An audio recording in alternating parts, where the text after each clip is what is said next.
Kryekreu i Partisë Demokratike Sali Berisha thotë se nisma për të unifikuar masat e arrestit në Burg do t'u shërbente eksponentëve të krimit të lidhur me politikën. Berisha u paraqit sot në SPAK në zbatim të masës së sigurisë vendosur nga gjykata, ku bëri akuza ndaj shkreut të këtij institucioni Altin Dumani si dhe gjyqtares Irena Gjoka.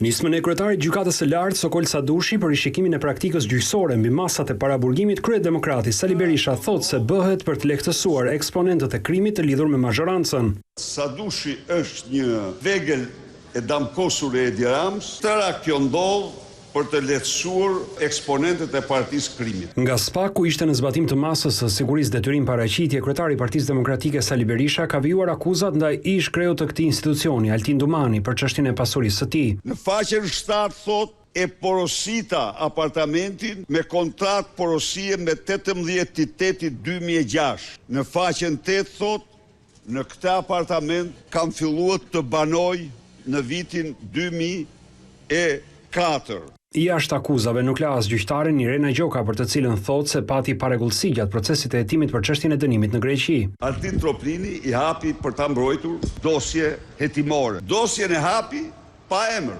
Irena thirret për dëshmitare.